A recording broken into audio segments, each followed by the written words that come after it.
Corbyn. 251,000. Poverty isn't inevitable. Things can and they will change. Dementia tax, gone. Millions losing their winter fuel allowance, gone. Fox hunting ban, gone. A YouGov poll of this morning, the Conservatives on 48% of the vote, Labour on half that. We, the media, the pundits, the experts, know nothing. The biggest campaign growth since polling began.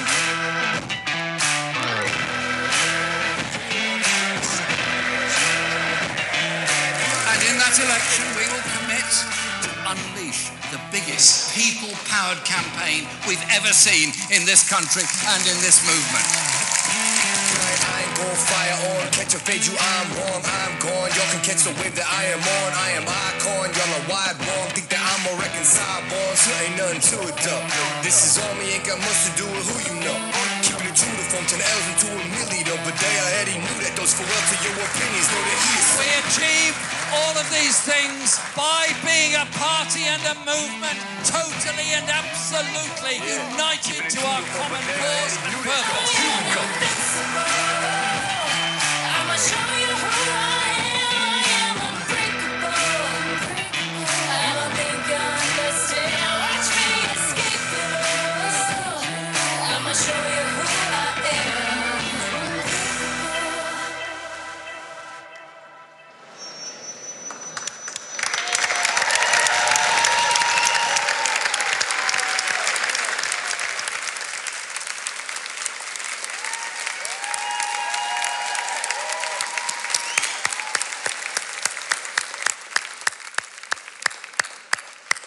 Hello everybody, my name is Sophia Khan and it's a great honour today to be able to address fellow Labour Party supporters and Brummies. There was a picture of me which went viral a couple of years back, which actually coincided with the last general election, and it made me feel very proud to be a Brummie and very proud to be able to stand side by side with lots of people actually that are here in the audience today in our fight against anti-racism.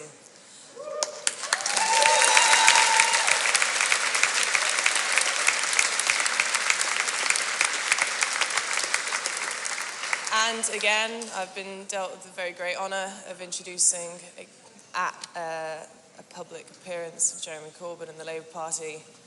And it is something that's very close to my heart, something I support dearly, and I look at the promises in the new manifesto, and they fill me with a lot of hope.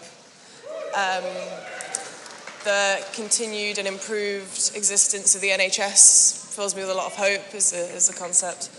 The support of schools and the sort of slow eradication of things like racism through various policies is something that's very close to my heart.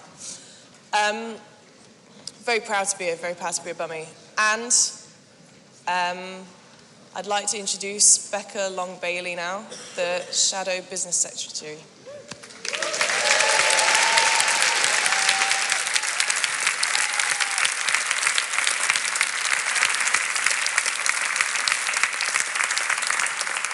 Thank you. Well, welcome to everyone here in Birmingham. It's an absolute honour to speak at such an important moment in our election campaign, the launch of our radical, exciting, transformational manifesto.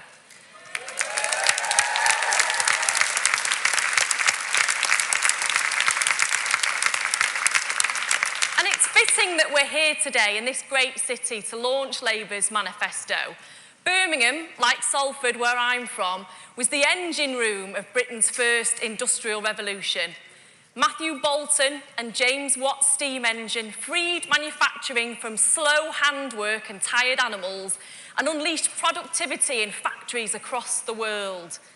This innovation ushered in a new era of industry and transport. It also brought about significant social changes.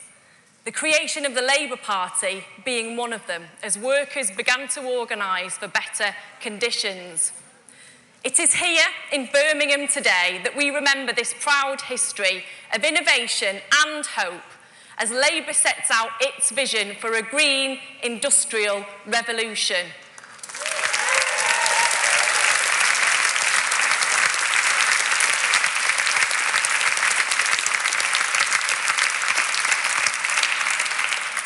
We stand at the brink of unstoppable change.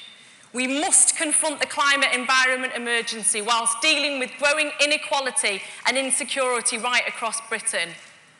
But the Tories sat by as industries were packed up and shipped overseas. They wasted a decade serving the interests of big polluters.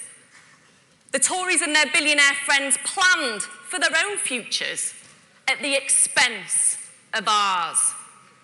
And now Labour is on your side, and the future is ours to make.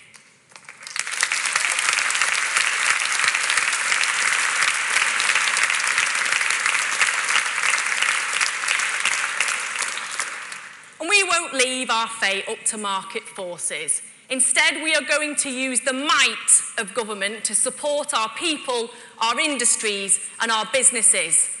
Just as the first industrial revolution brought industry jobs and pride to our towns, Labour's green industrial revolution will rebuild them with whole new industries to revive parts of our country that have been neglected for too long. And these new industries will bring with them rewarding, well-paid jobs. Take the West Midlands, where we gather today. This region is home to one of the UK's biggest success stories, the automotive sector.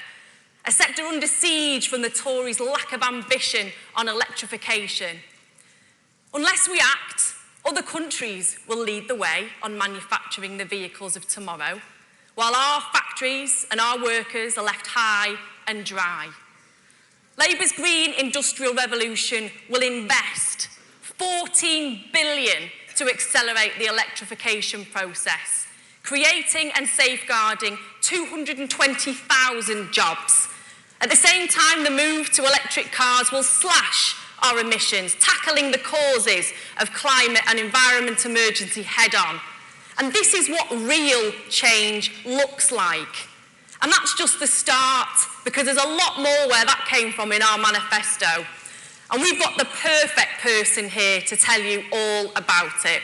So without further ado, I would like to introduce someone you can really trust to make real change happen, because he's got a track record of standing strong over decades, of never being swayed from his principles, someone who, with a little help from his friends, has already transformed politics in this country, and that's before he's even in Downing Street.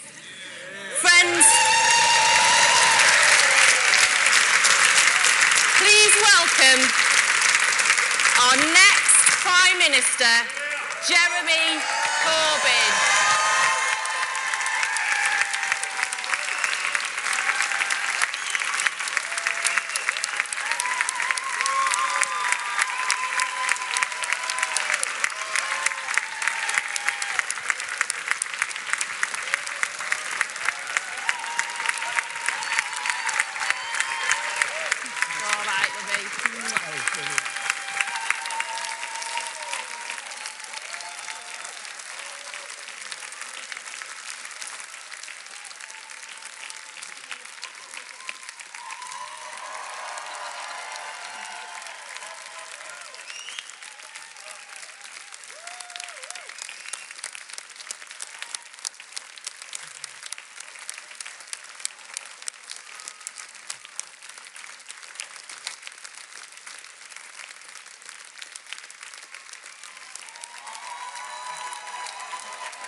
Thank you. Thank you, all the students from this wonderful university coming here to help us launch our manifesto today. And big thanks to Birmingham City University for hosting us for this wonderful building for the launch of our manifesto. Thank you so much to all of you. Labour's manifesto is a manifesto for hope. That is what this document is. A manifesto that will bring real change. A manifesto that's full of popular policies that the political establishment has blocked for a generation. But you can't have it. At least that's what the most powerful people in Britain and their supporters want you to believe. Over the next 3 weeks, they're going to tell you that everything in this manifesto is impossible, that it's too much for you, because they do not want real change in this country. Why would they? The system is working just fine for them. It's rigged in their favour. But it's not working for you.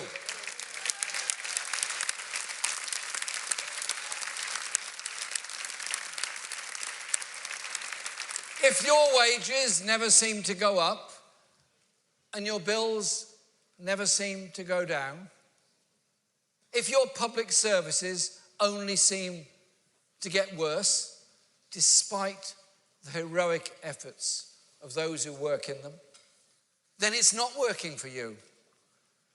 And that's why so many people in Britain have given up on politics. That's why you hear people say about politicians, they're all the same. Well, not anymore. Because this party, this movement, this manifesto is different.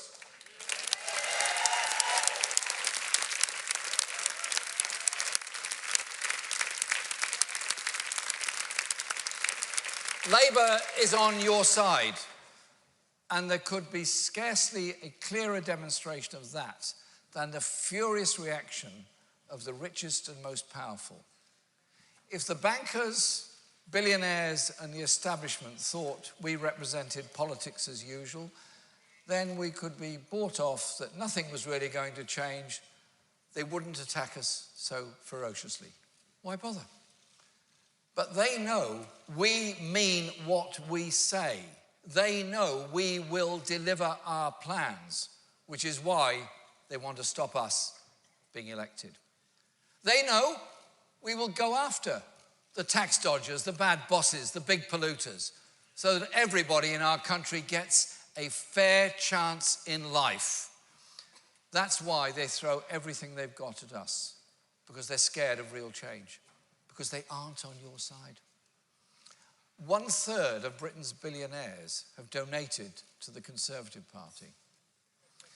The billionaires and the super rich, the tax dodgers, the bad bosses and the big polluters, they own the Conservative Party, but they don't own us. They don't own the Labour Party.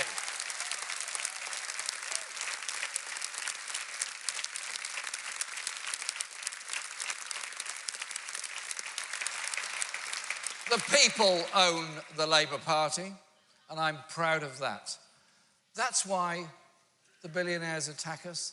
That's why the billionaire-owned media makes things up about us. The US president who led his country out of the Great Depression, President Franklin Delano Roosevelt, had to take on the rich and powerful in America to do it. That's why he said, "They are unanimous in their hate of me, and I welcome their hatred."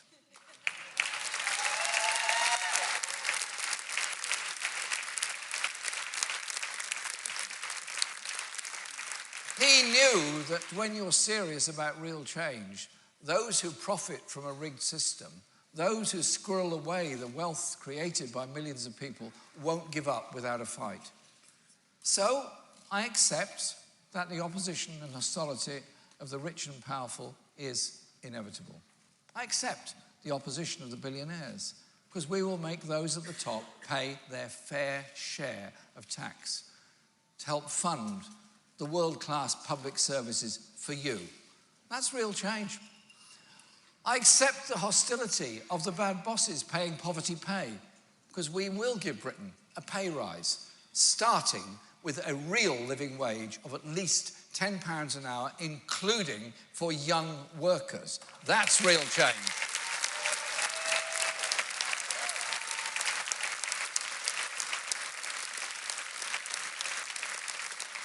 I I accept the implacable opposition of the dodgy landlords because we will build 1 million homes, empower tenants and control rents. That is real change. I accept the hostility of the big polluters because we will make sure they pay their fair share of the costs of their destruction and create 1 million climate jobs and build the healthy, green economy of the future. That is real change. I accept the fierce opposition of the giant healthcare corporations because we will stop them sucking profits out of our National Health Service. That is real change.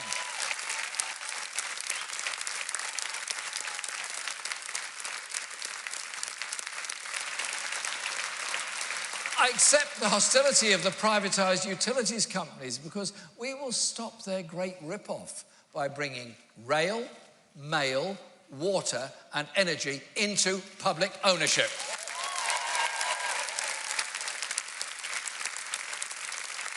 And running them for the people.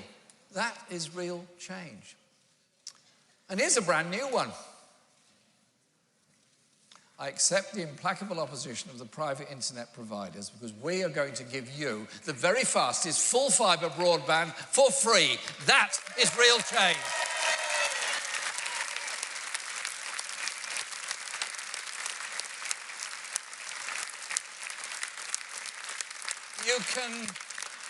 You can trust us to do all this because we're opposed by the vested interests, for standing up for a different kind of society.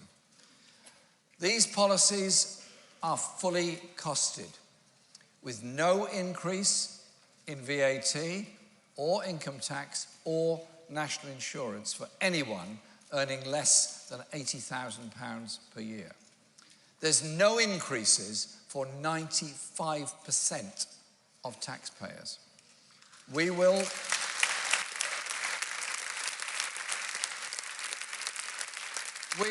deliver real change for the many, not the few. That's what this manifesto is all about. And you really can have this plan for real change because you don't need money to buy it. You just need a vote, and your vote can be more powerful than all the wealth in the world.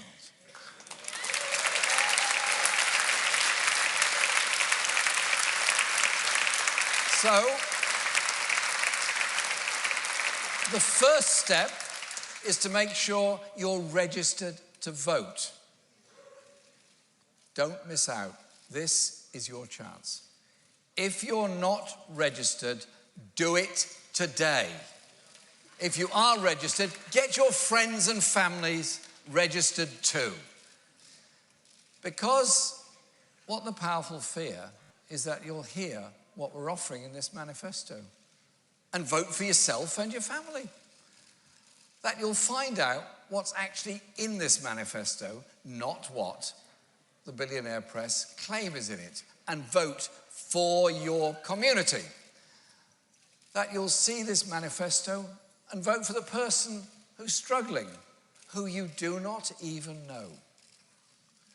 Vote for the young person who can't go to the youth centre after school because it's closed its doors, and who has nothing to do but hang around on the street. Vote for the mum falling into debt because she has to fork out for her kids to go to university and for her own parents' care. Vote for the older person too afraid to walk down their street because violent crime has doubled under the Conservatives' austerity programme. Vote for the soldier who served in the armed forces for years, now sleeping in a doorway on a freezing cold winter night because the mental health services weren't there when they needed them. How can any government claim it cares about our country when it cares so little about the people who live here?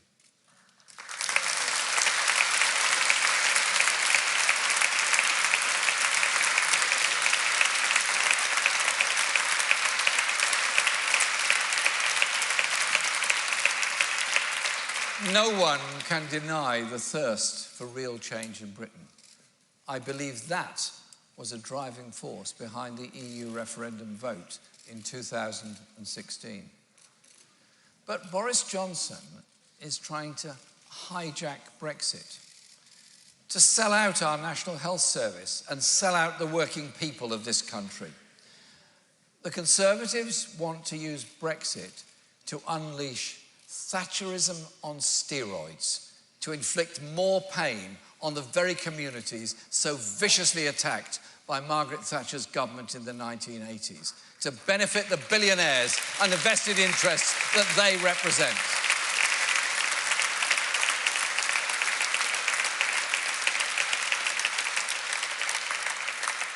That's why Mr. Johnson is preparing to sell out our National Health Service for a United States trade deal that will drive up the cost of medicines and lead to the runaway privatisation of our health service.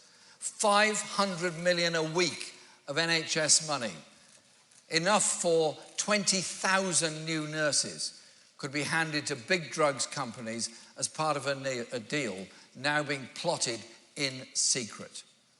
If you watched the TV debate on Tuesday night, you'll have seen me hold up the censored, blacked-out reports of secret talks between British and American officials.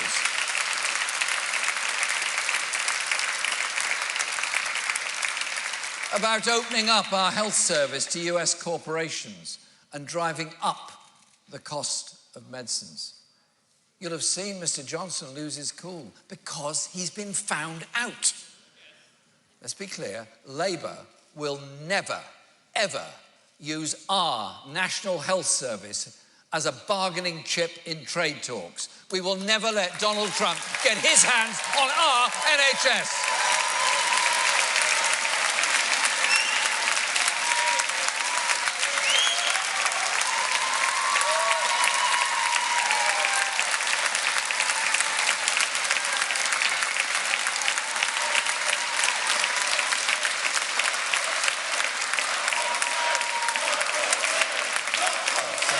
Not for sale, not for sale, not for...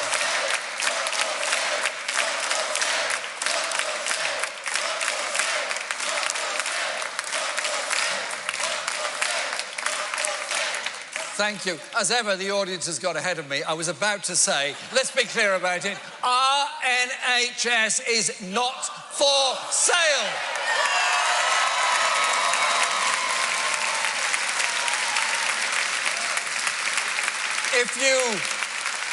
If you watch the debate, you'll have heard Boris Johnson claim that he'll get Brexit done over and over and over and over and over again. He might still be saying it for all I know.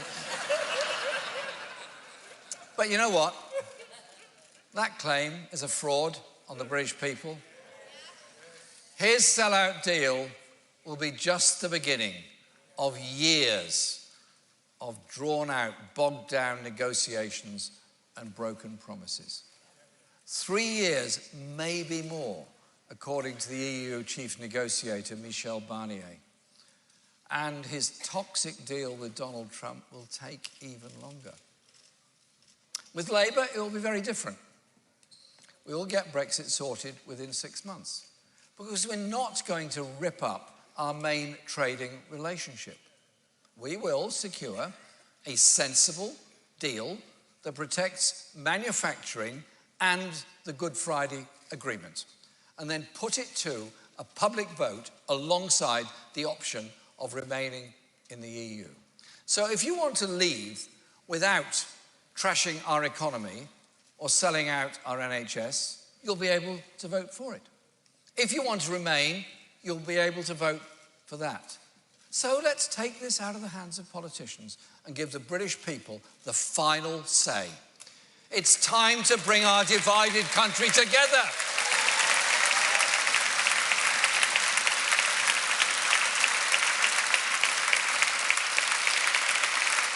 And I want to bring our divided country together so that we can get on with the real task of delivering the real change that Britain needs. You all know that in your own communities and societies. To drive that change, we will unleash a record investment blitz, getting the economy moving in every corner of our country. There will be no no-go areas for the investment strategy that we have. That's about the jobs at the end of your road. It's about breathing new life into your area, reviving your high street, that wonderful sense of community that there used to be there in every high street all over the country. Our investment blitz will upgrade our national infrastructure in every region of England and every nation of the United Kingdom. And it will rebuild our schools, our hospitals, care homes, and the housing so desperately need. This will be investment on a scale you've never known before, in every town, every city, and every region. And evolved budgets, allowing the Welsh Labour government to build on its success with huge new projects like the Swansea Bay Tidal Lagoon.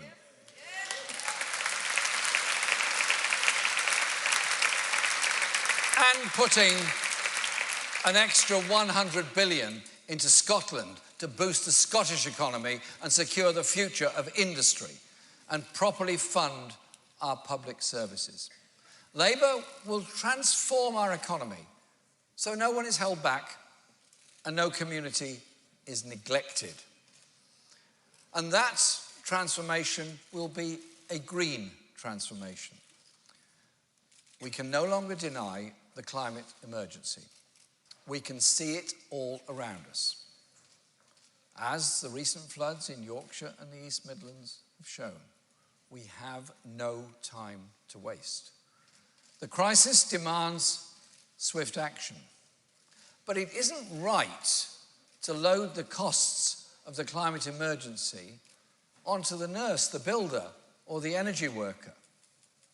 So a Labour government will ensure the big oil and gas corporations that profit from heating up our planet will shoulder the burden and pay their fair share through a just transition tax.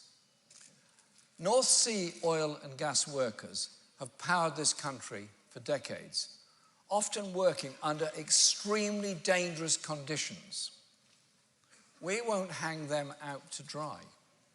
This fund will guarantee a future for their skills and their communities with new careers and secure, well-paid jobs. The scale of climate breakdown is huge. Our response must be on a scale to match it. So, as it says in our manifesto, Labour will create 1 million new green jobs as part of our green industrial revolution. 1 million jobs, from building wind turbines to insulating homes, from reforesting the great countryside of this country to manufacturing new electric vehicles.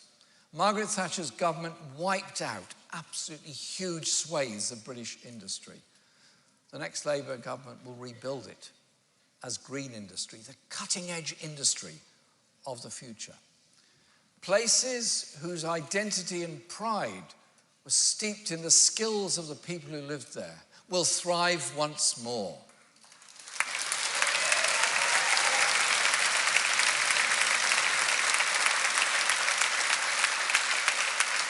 Because with this manifesto, Labour put the government on your side. If you're a patient or a nurse, Labour is on your side. We will rescue our NHS, make dental checkups free, recruit thousands of nurses and doctors, and bring down waiting lists. If you're a student, Labour is on your side. We will create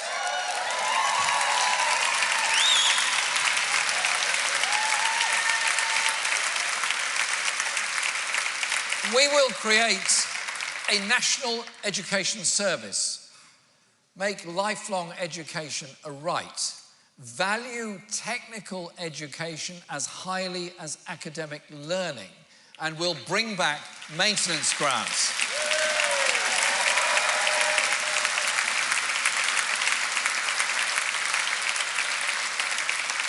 And yes, let's be clear, we will scrap university tuition fees.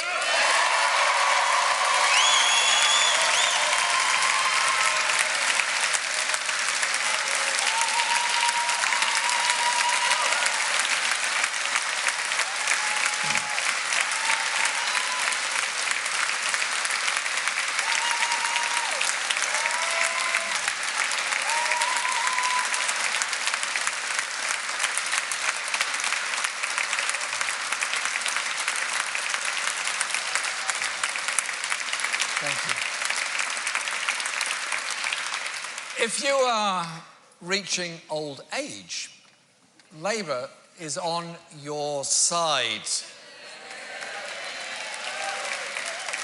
You see, we're inclusive, very inclusive. We'll protect pensions and provide free personal care for those who need it.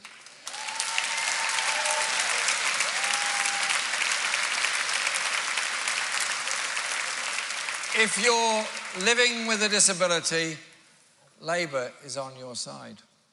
We'll update the Equality Act and Labour will scrap universal credit.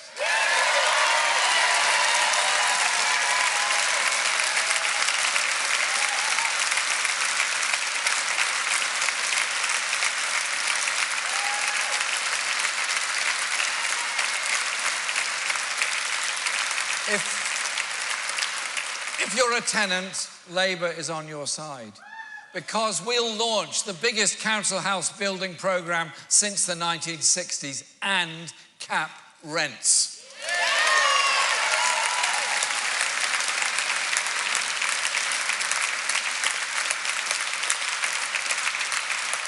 And if you're a new parent, Labour is on your side. We'll guarantee 30 hours of free childcare for all 2 to 4-year-olds.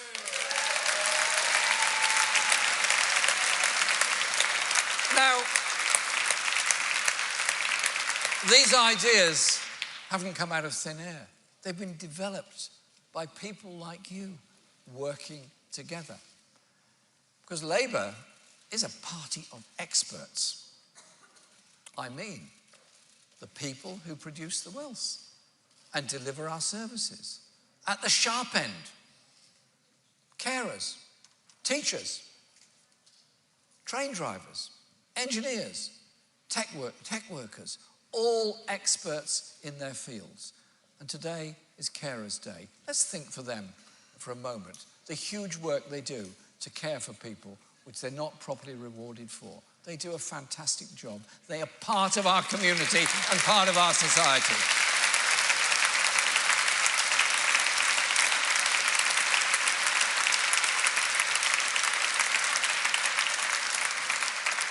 That's why when Labour wins, the nurse wins, the student wins, the pensioner wins, the tenant wins, the young couple wins, we all win. This manifesto is, and I'm proud of it, the most radical and ambitious plan to transform our country for decades. In an election offering a once-in-a-generation chance for real change. We can end privatisation and rescue our National Health Service. We can get Brexit sorted and bring our country together. We can tackle the climate emergency that threatens us all. And we can rewrite the rules of our economy to work for the many, not the few. Ignore the wealthy and the powerful who tell you that's not possible. The future is ours to make together. As the great, brilliant Chilean writer Pablo Neruda wrote so beautifully, you can cut all the flowers, but you cannot keep spring from coming.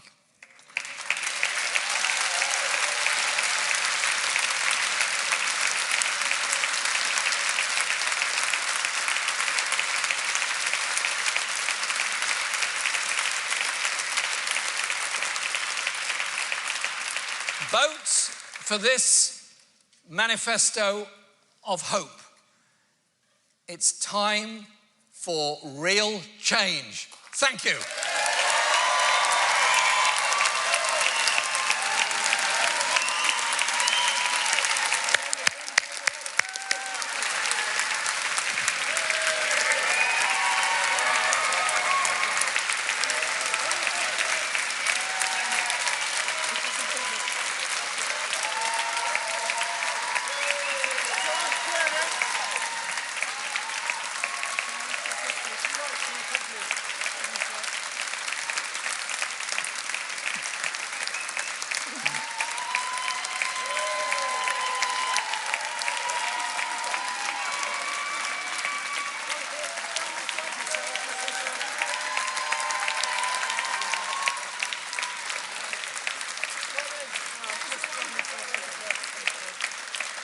You're right there.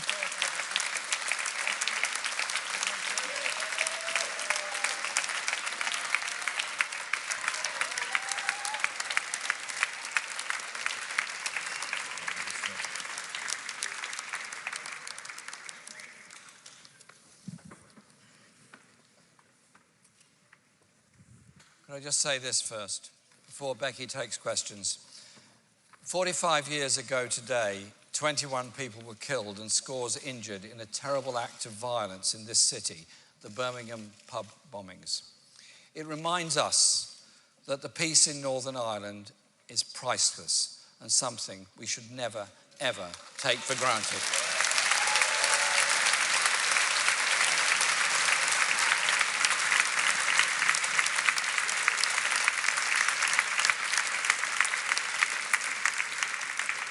Thank you, everybody. We've got some time for questions. I'll take them in rounds of 3, and I don't need to tell this well-behaved audience. Let the people that are putting the questions forward the full opportunity to have their questions heard, and please give Jeremy the opportunity to respond in full, and you'll get a gold star at the end of the day. If you don't get a gold star, you'll get a grim-faced badge. You'll get my angry face. You don't want that. So, first up, we've got the BBC, Laura Koonsberg. No. Sorry. We don't do that. All journalists will be heard with respect.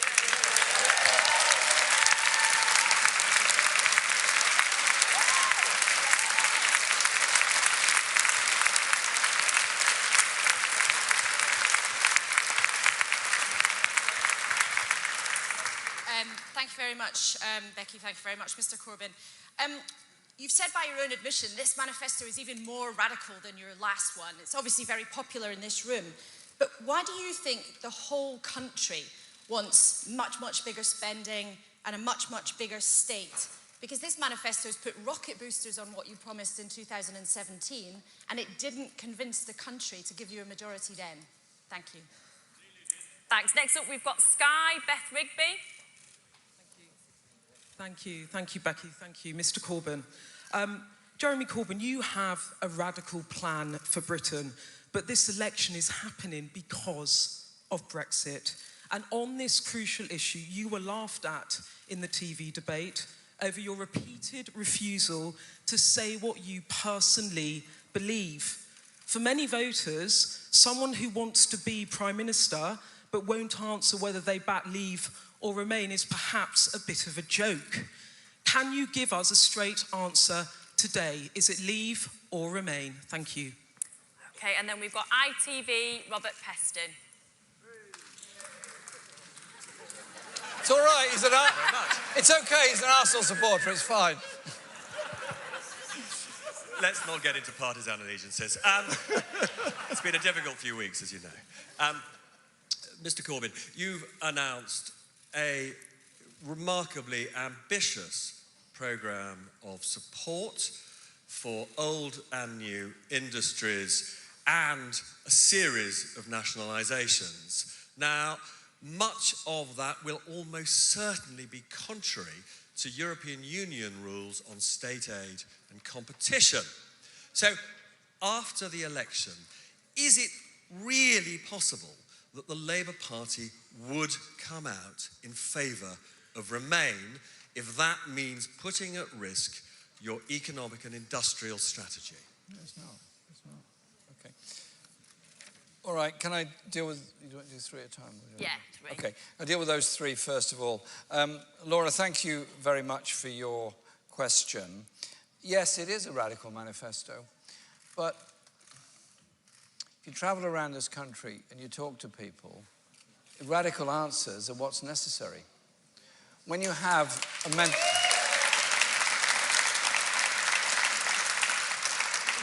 mental health crisis that disfigures the lives of so many, when you have so many people in work having to rely on in-work benefits or in some cases even access food banks in order to survive, when you have so many children in oversized classes, when you have so many children being taught by unqualified teachers, when you have so many people who cannot get a council house, can barely afford the deposit for the private rented sector, and have no hope whatsoever of buying their own home, then you begin to realise the scale of depression there is across the country and that scale of unrequited personal as well as collective ambition that's there.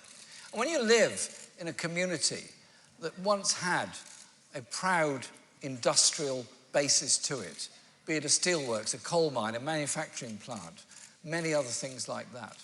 And then you walk down the high street now, and what do you see? But roller-blind shutters covered in graffiti as business after business has gone. When you walk past a library that's been closed, a swimming pool that's been closed, a youth centre that's been sold off, and you just see that scale of depression and ignorance of your needs by government and others, I think you begin to recognise the scale of needs all across our society. And yes,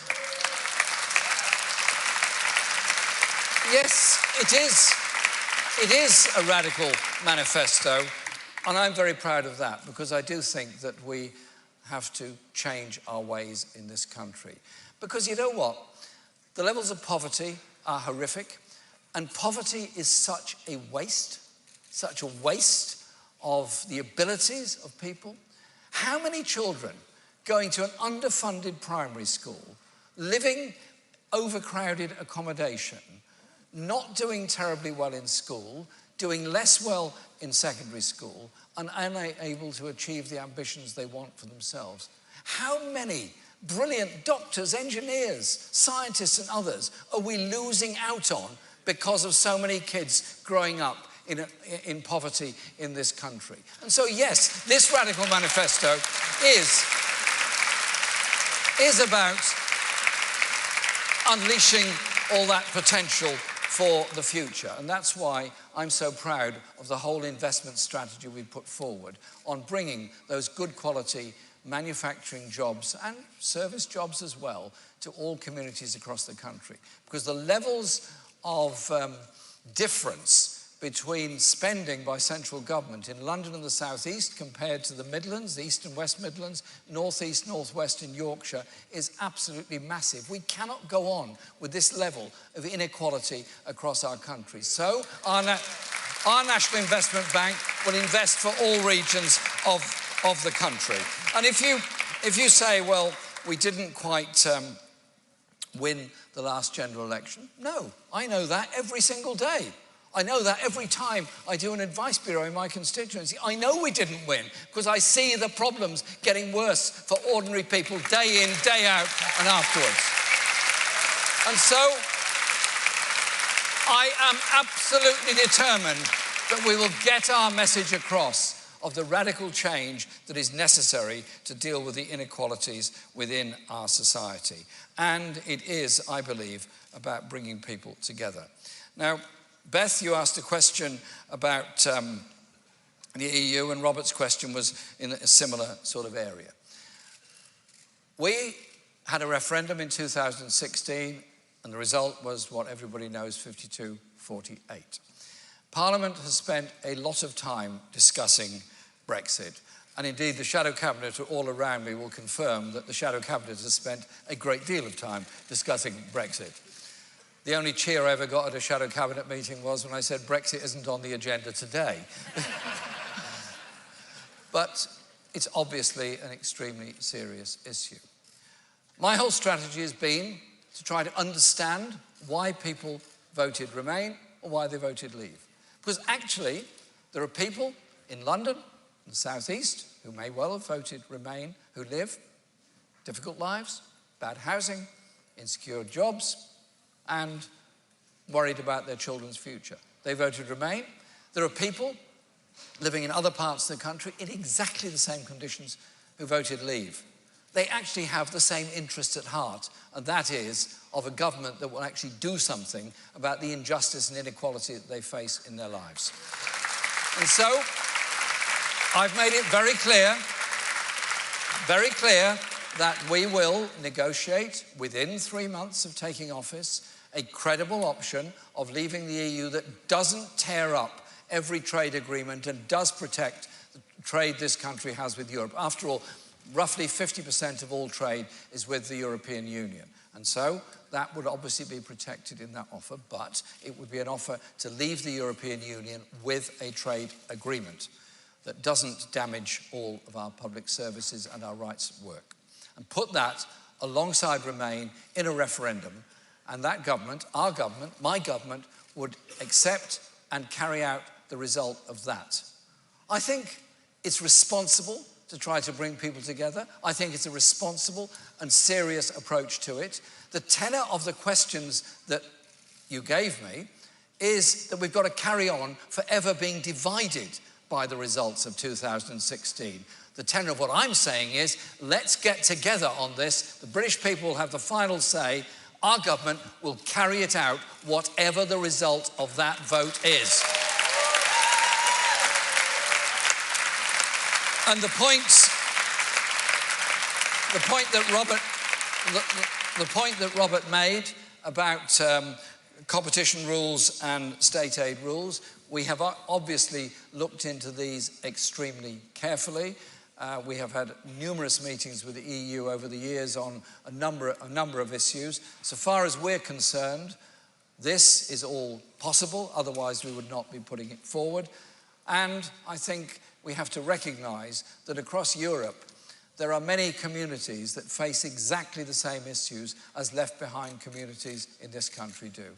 In northern France, in eastern parts of Germany, in Central Europe, there are people going through exactly the same problems of a post-industrial society where there's not enough investment going in. So, our government will always be one that's arguing for public investment to lever in private investment to improve communities. We will never be arguing for tax giveaways at the top, because all that does is increase the levels of inequality, anger and despair within our society.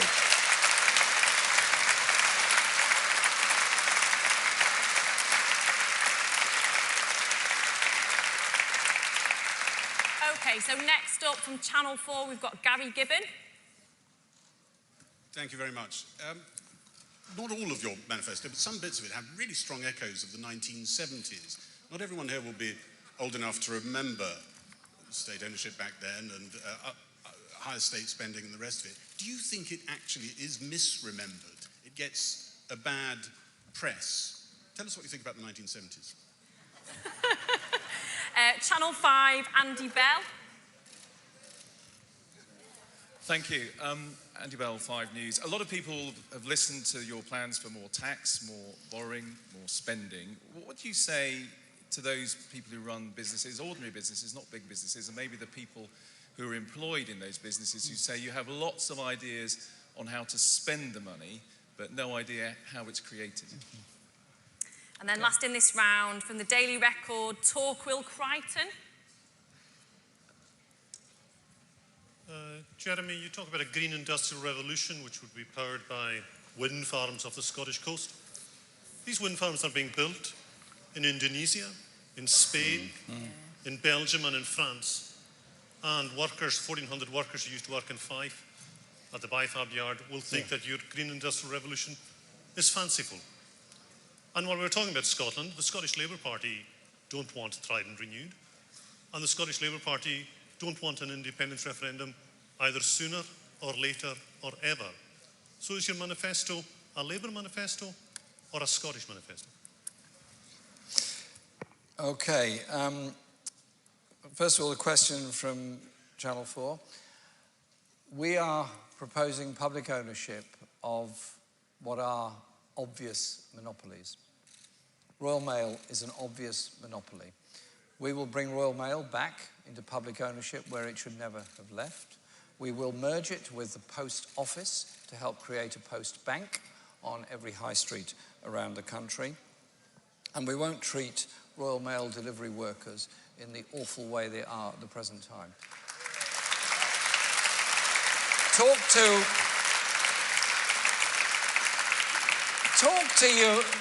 to your postie next time you see them, and you'll find they are reluctant to even stop walking because they've got a machine that tells the office back home that they've got to carry on walking fast.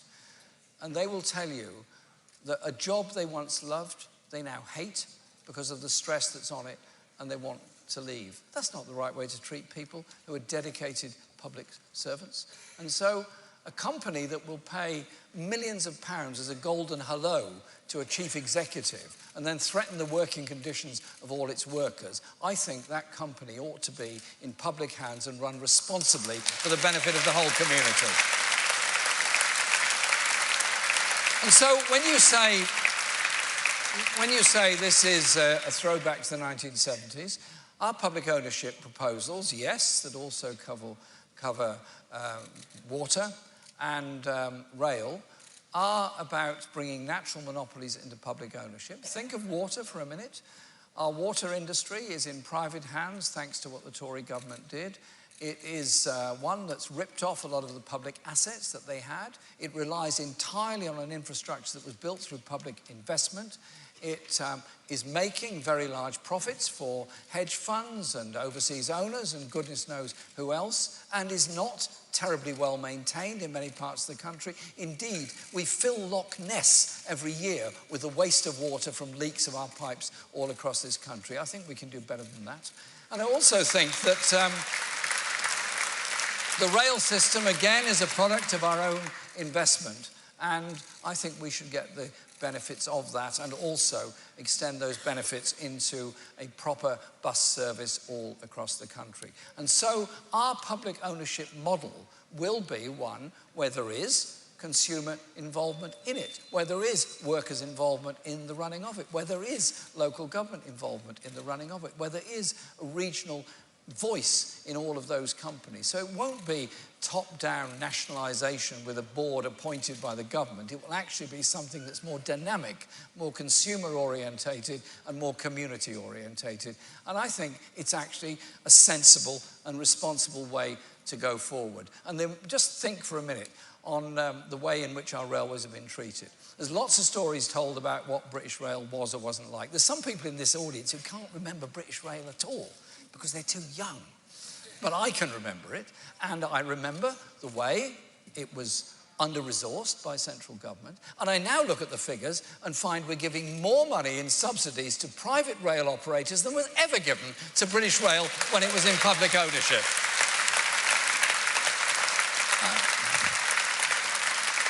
Andy, thanks for your question, Andy. It's a very good question. Over the past years, since I've become leader of the party, I've spent a lot of time meeting the British Chambers of Commerce, meeting the CBI, and meeting the Federation of Small Businesses and a number of other business organisations. And I spend a lot of time talking to small business owners all around the country. They're actually very hard-working, innovative people who have a very hard time because they have great difficulty in accessing capital to invest to expand their businesses. They have great difficulty over business rates in some parts of the country where they're very high on certain high streets, and they have a hard time in general. So we're absolutely on their side for the innovation and ability of small and medium-sized enterprises to grow the economy. Often the most innovative people, innovative in technical and as well as other terms, are those often in small businesses. We're absolutely happy and delighted to work with them all across the country because they are part of the motive and engineer for change. What they all tell me is they want broadband. They want buses, they want trains, they want good quality roads, they want access in order to develop their businesses. And so our offer of universal free broadband for the whole country will transform whole areas of the country that have no broadband access, and as a result, no business wants to go there because every business relies on broadband in order just to buy, sell, trade, order and deliver. And so ours are actually the most up-to-date, modern, forward-thinking, most brilliant ideas you will have ever heard anywhere in this election campaign. And thanks for your question from the Daily Record. And what you said about the wind farms off the Scottish coast is absolutely true. Potentially 5% of all of the UK's electricity needs could be met by wind farms off the west coast of Scotland. And Scotland has an incredible tradition on manufacturing and a very, very high skill base in its society. But it hasn't had the investment it needs, and company after company has been put under threat. Scotland needs an industrial strategy, which Scottish Labour are absolutely putting forward. You mentioned BIFAB. I was at a demonstration, a meeting, a rally in support of BIFAB workers in Fife, and BIFAB is a great company, a great opportunity that could make the wind farms that Scotland needs. But the BIFAB workers get a bit annoyed when they see the ships coming from Indonesia, bringing the parts for wind farms that will be eventually erected off the coast of Scotland. These are a strategic need and strategic asset, and I think they should be made in Scotland, made in the rest of the UK.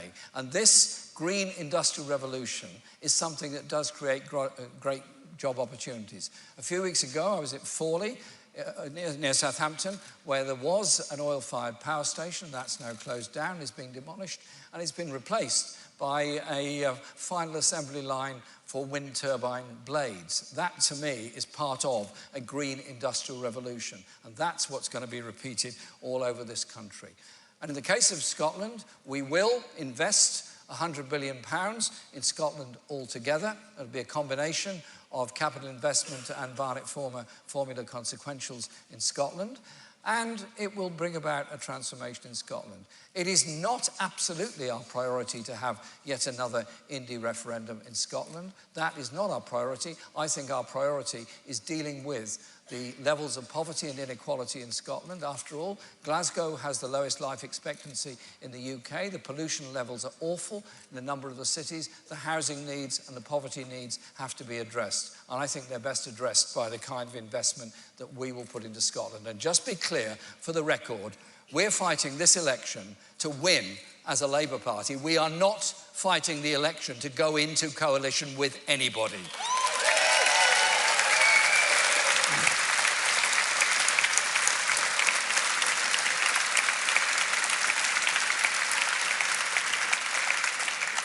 Next, we've got the Daily Mirror, Pippa Creer. Thank you. Jeremy, some voters, white working class men in particular, don't see you as patriotic. Is that fair? And because you've got to take the opportunity to ask questions when you do get them, on social care, the Tories have challenged you to work cross-party, Labour to work cross-party to finally reach a solution on social care. Would you do that? Thank you. And then next we've got the Times, Francis Elliott.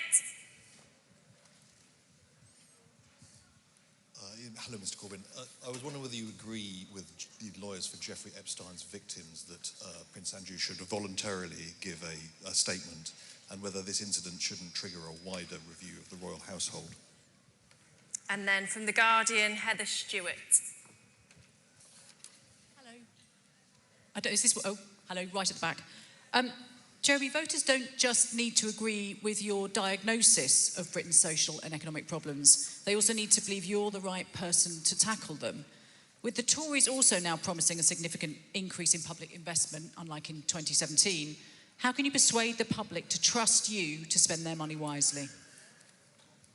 Okay, thanks for those questions. First of all, you asked a question about patriotic. Yes, I do support this country. I am patriotic about this country. I'm patriotic about all the people in this country. That means patriotism is about caring for the entire society, not walking by on the other side for the homeless and the poor.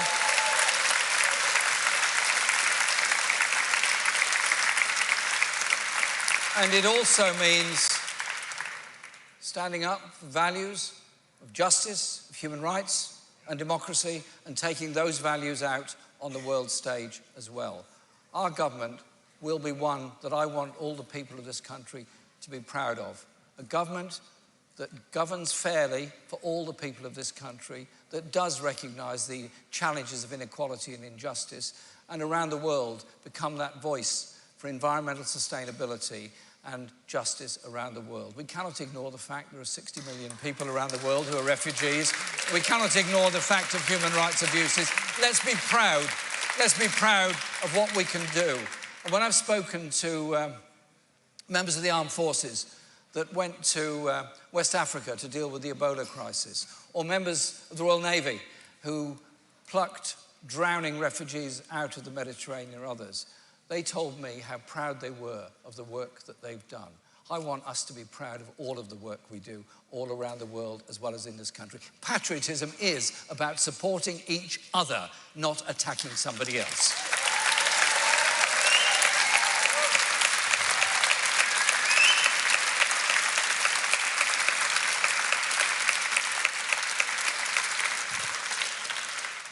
And I love our literature, our history, and our communities and our society. And those who travel with me know how bored they get when I keep telling them about the local history of every part of the country that we visit. Come on, they can admit it now. On the, Francis, thank you very much for your question. The revelations about Epstein are appalling.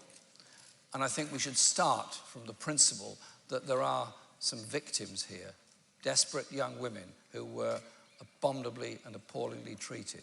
They should be first and foremost in our consideration.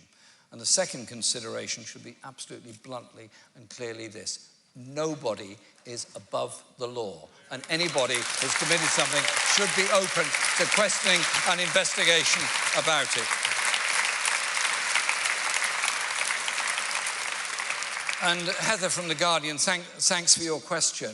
The offers made by the Conservatives on spending ever since Boris Johnson became Prime Minister are sometimes, how shall I put it, I'm trying to be generous here, but if I say, no, it's not, I'm a very generous person, inaccurately sourced. In that he arrived in Parliament the day after he'd become Prime Minister and grandly announced there was going to be 40 new hospitals, which was a surprise, mainly to the people behind him.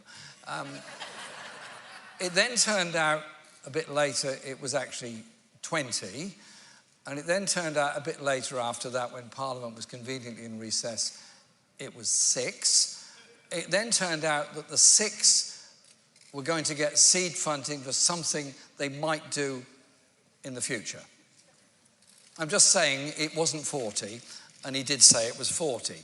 So that seems to me a kind of odd way of announcing your future expansion of our National Health Service. The proposals that have been made in other areas, police and other funding, don't even match up to the cuts that the Tories and the Liberal Democrats put into operation in 2010. And so, yes, our proposals are bold, and I'm proud of that. And yes, the needs are very great all across the country. But we're very serious about how we're going to do this. This grey book here, Funding for Real Change, goes into a great deal of detail about how it will be done. because I think you've got to level with the people of this country, what the tax implications of what we're doing will be, what the benefits will be, and the benefit we get of a developing, cohesive, happier society as a result of it. If we carry on in the road we're on at the present time, what is going to be the levels of inequality in 5 years or 10 years' time? What is the level of homelessness going to be? What kind of public provision of health, of housing and education will there actually be? No, what we're going to do is invest for the future, for everybody in this country, for every society in this country. I'm proud of this document, I'm proud of our manifesto, and I'm proud to put our message out there in the next 3 weeks, so that on the 12th of December, people have got a very clear choice. With us, you get investment, you get hope, you get opportunities. With the other side, what do you get? A party funded by billionaires that really isn't offering very much at all, other than same old, more and more inequality, unachievable ambitions for many people because of the poverty in which they live. Let's turn it round and value everybody.